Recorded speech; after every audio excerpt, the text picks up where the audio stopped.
the process, of course, a number of very implementary statements were made, even by some today politicians who are talking about democracy here. You go into the archives, you see the names and what they said at that time. So in the process, Kenneth Matiba came to look for me to arrange for a meeting between him and Jaramogi Oginga Odinga, who's my father. I arranged the meeting, and then we met again. They met again with Mr. Robia, Mr. Neko, and after lengthy deliberations, the decision was taken that. Are you ready?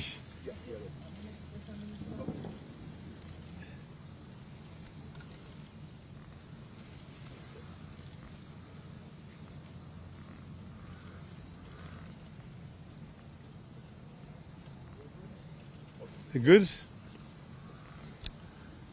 Ladies and gentlemen of the press, called this press conference in order to clarify where we are today.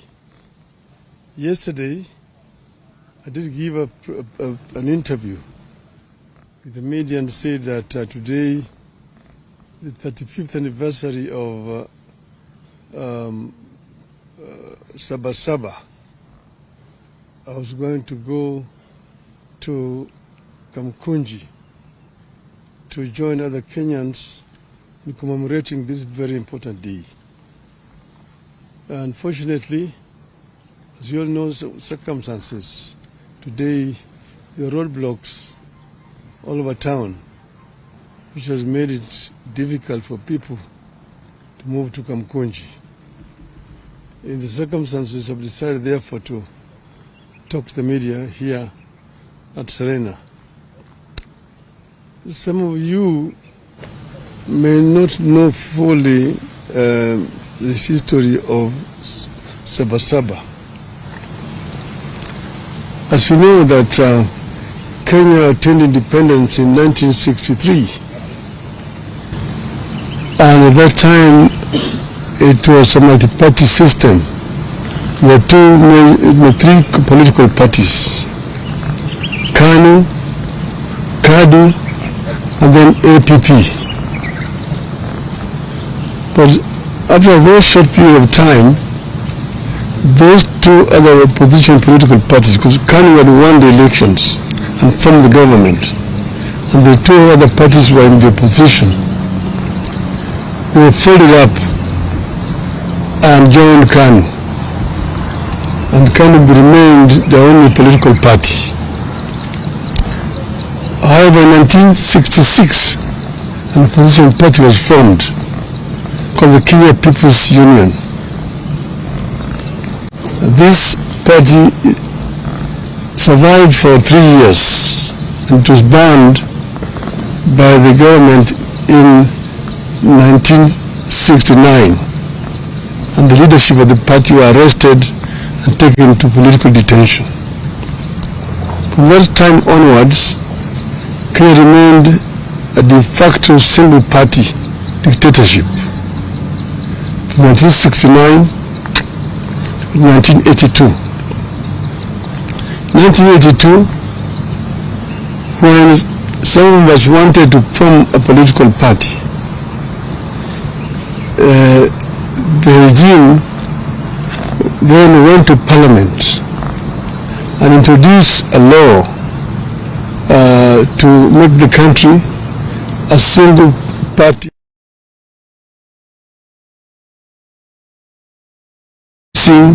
A constitutional amendment which is known as Section 2A that made it illegal to form any other political party.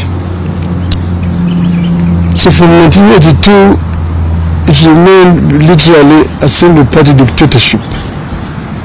But that is the reason why in that same year there was a coup attempt which did not succeed. But before that, a number of Kenyans were arrested and taken to political detention. Most of them were lecturers at the University of Nairobi. Mukawanga, people like Professor Katama Mukangi, Professor William Mutunga, Dr. Professor Yugi Akomo,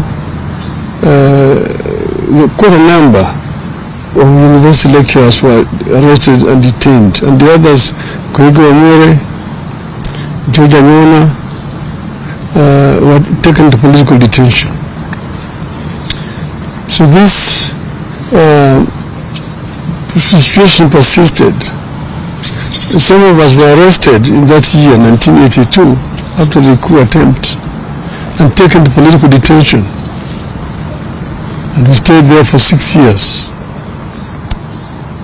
Then in 1988, Kanu brought an amendment to his laws, saying that they were bringing what they called direct democracy, where there was a nomination process where people were lining up behind the candidates, and then the returning officer would count the voters who had lined up behind the candidates, and whoever got the highest number of votes, if you got more than 50% in total, you are automatically declared a member of parliament without having to go to the ballot. That process was abused, and many popular candidates were rigged at that stage, and therefore there was no real proper election in 1988. This now added momentum and anger to the movement for change. Among those people who had been rigged out were Kenneth Matiba and Charles Rubia. So, come 1990, by that time I had been to detention 2 times. The 2 politicians, Kenneth Matiba and Charles Rubia, on the 2nd of May 1990, addressed a press conference in which they said that Kenya, the time had come for Kenya to become a multi-party. That Kenyans wanted a multi-party system of government.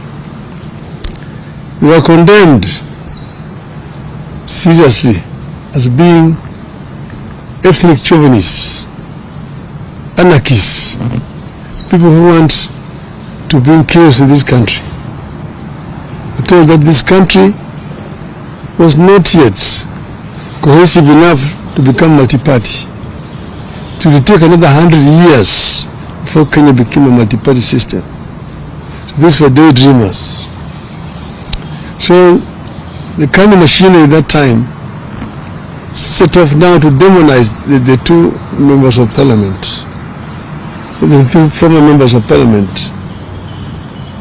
And in the process, of course, a number of very inflammatory statements were made, even by some today politicians who are talking about democracy here. You go into the archives, you see the names and what they said at that time. So in the process, Kenneth Matiba came to look for me to arrange for a meeting between him and Jaramogi Oginga Odinga, who is my father. I arranged the meeting, and then we met again. They met again with Mr. Rubia, Mr. Neko, and after lengthy deliberations, the decision was taken that they would be supported. At that same time, they sent the goons to Matiba's home the following day to attack his family.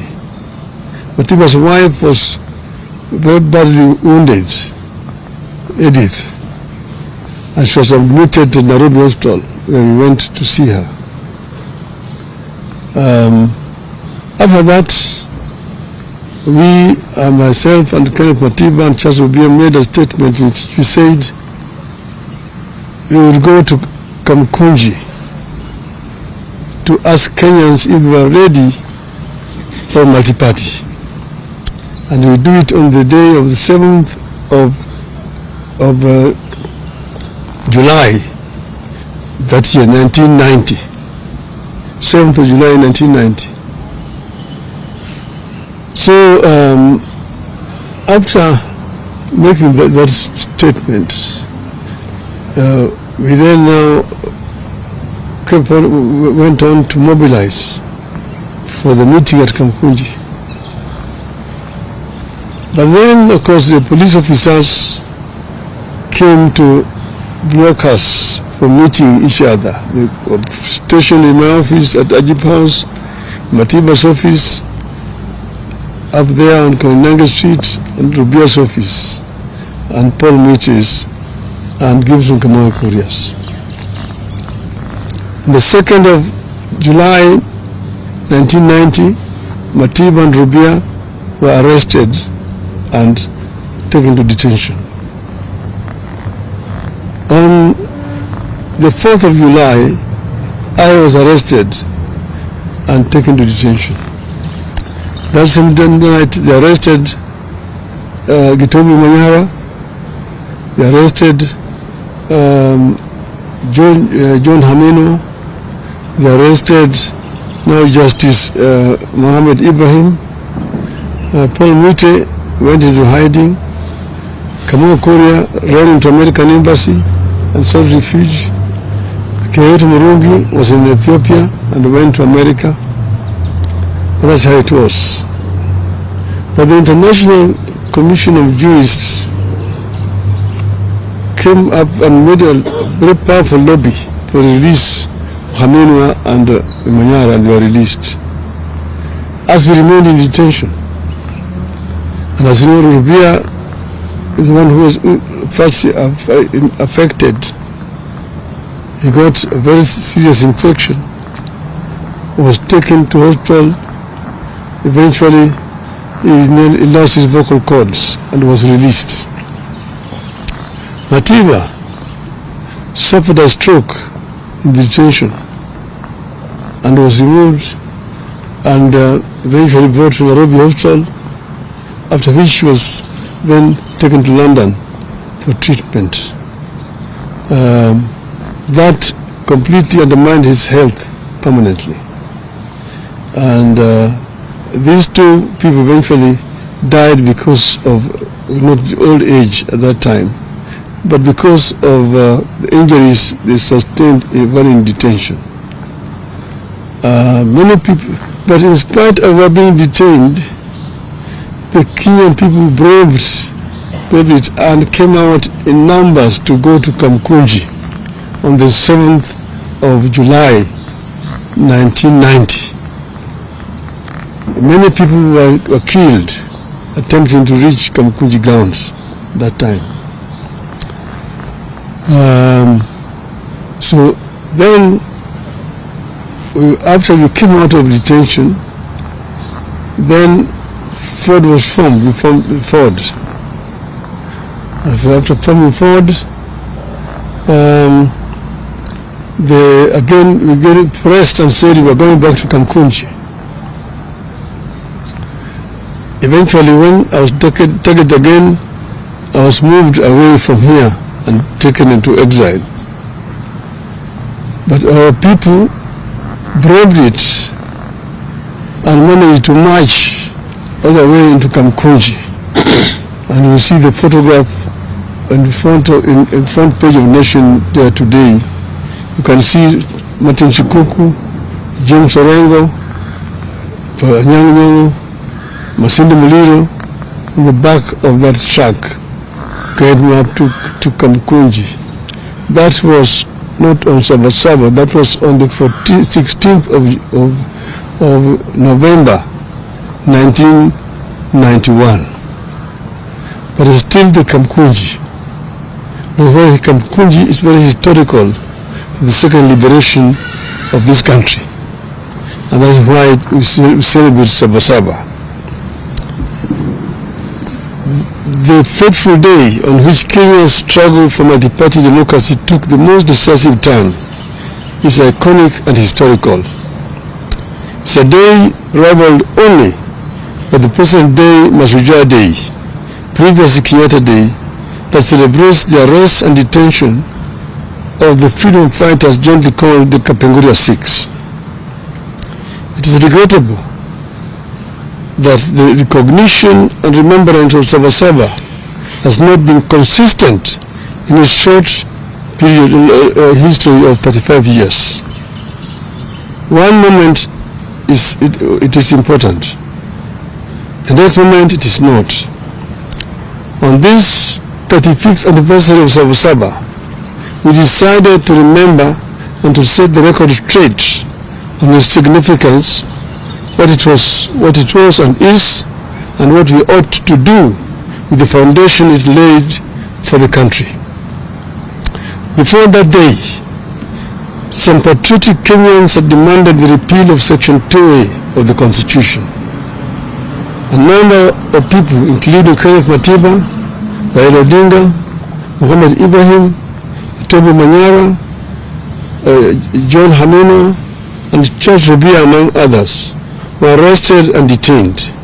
It is quite unfortunate that some of the people we were fighting then and who sanctioned those arrests are trying to hide behind Saba to advance their political fortunes. Some of them are alive today and now are masquerading as liberators.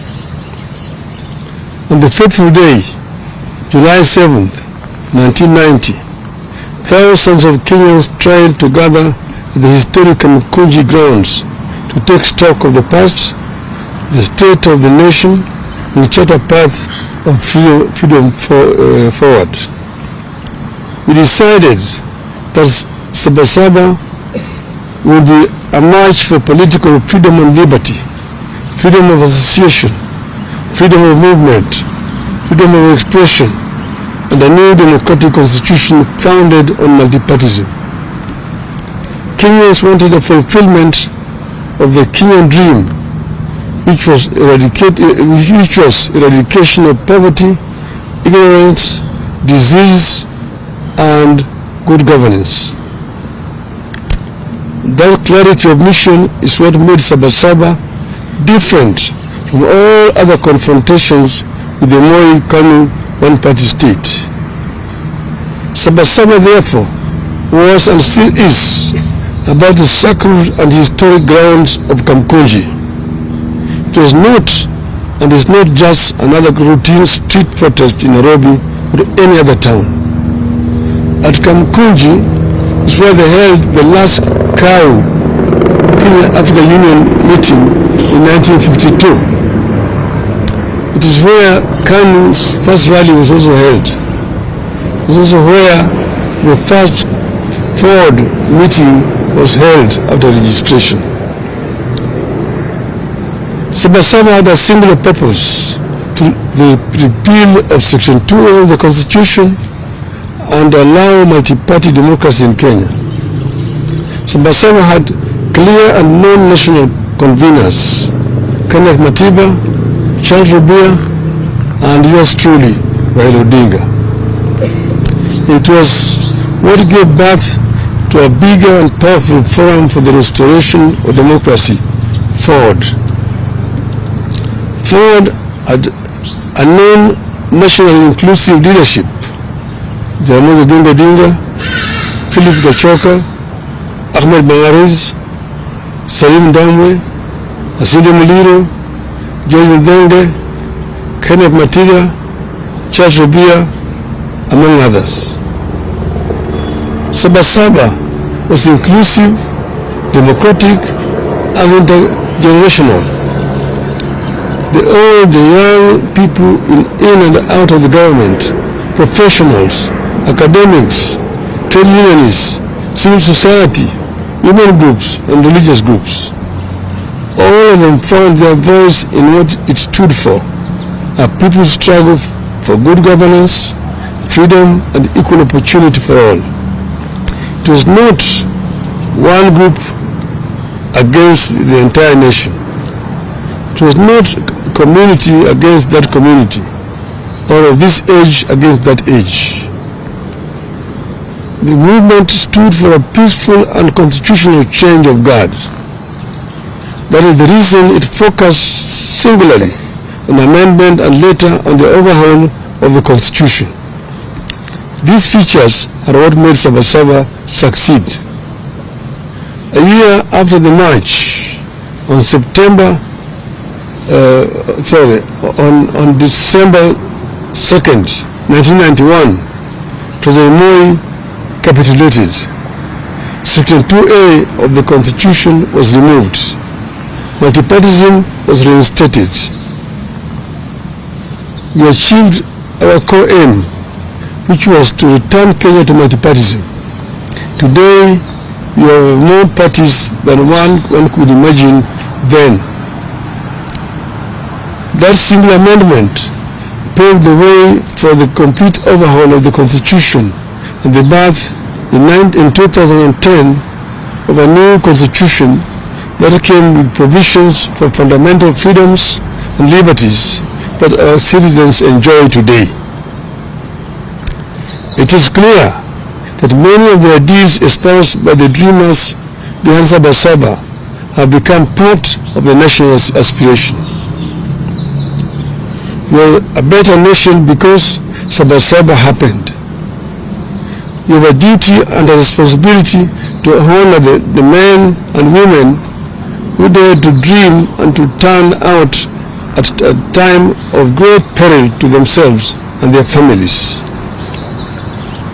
35 years later, the country is grappling with a new wave of unrest and political activism. The question we have to ask ourselves is, where do we go from here? Do we embrace chaos or a coming together of minds and country? As a living architect of the events leading to the Saba, I choose a coming together of minds and country in the interest of the country. I long fought for its progress, stability, and prosperity. The most important struggle taking shape in our country today is the struggle for good governance, economic opportunity, and equality.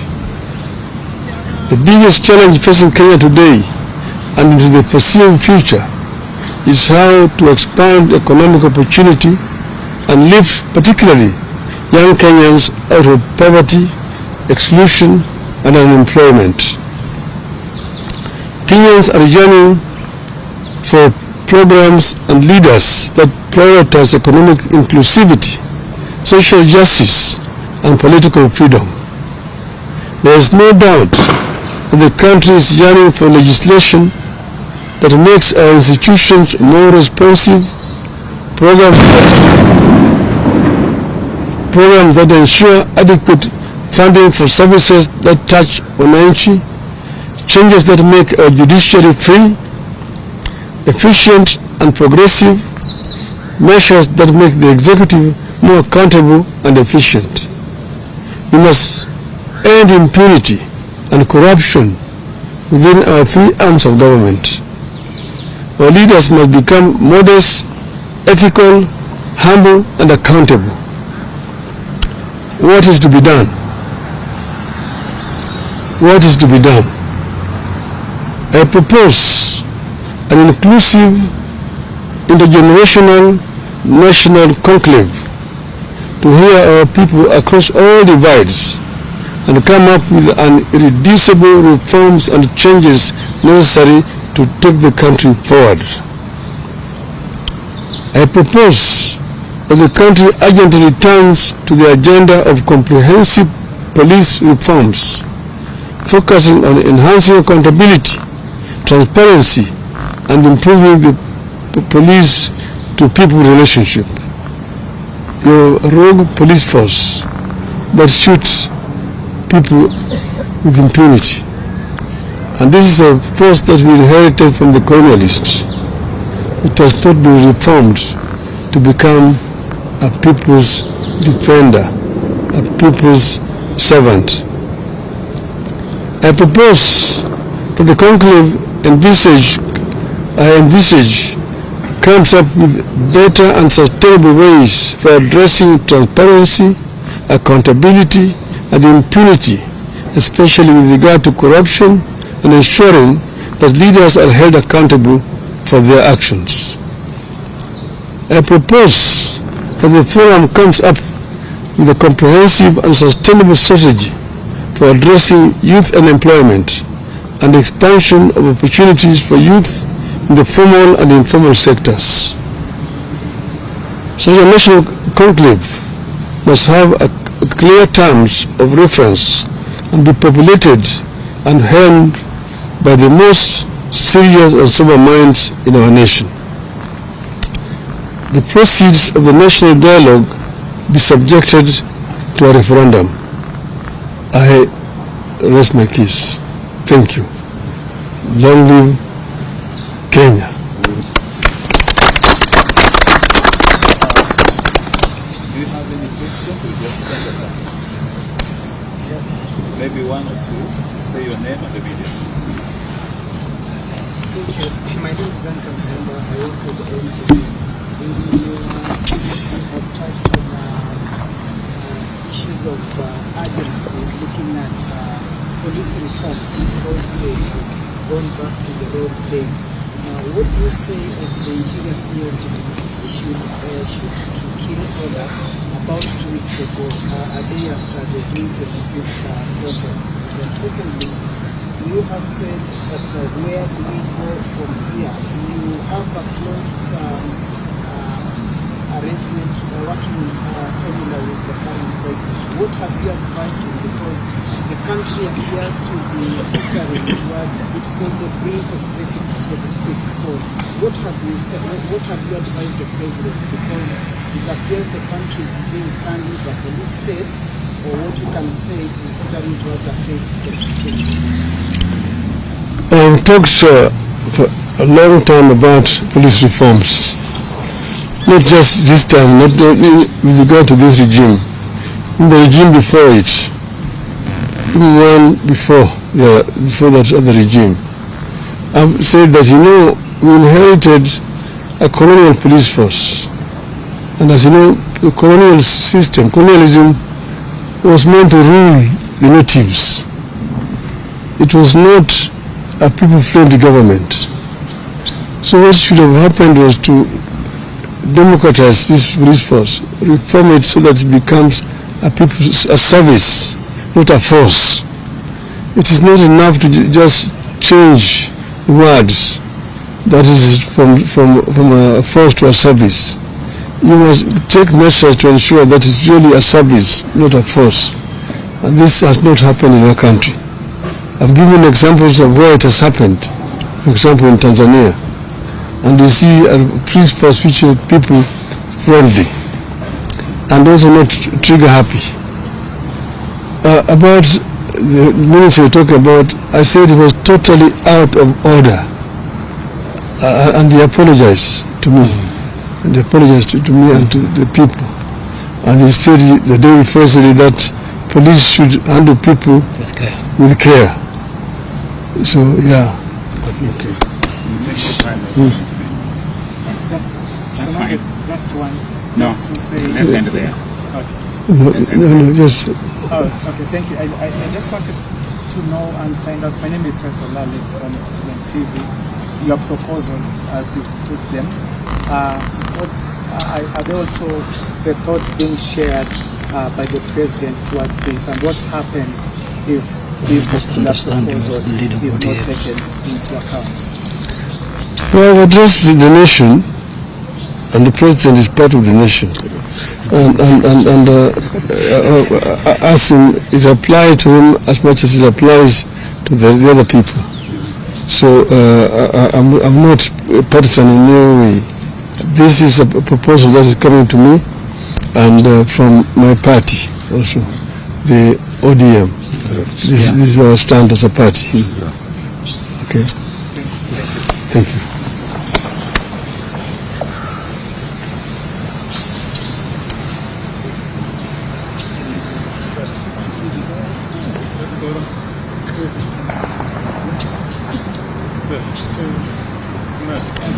jaduong' koro.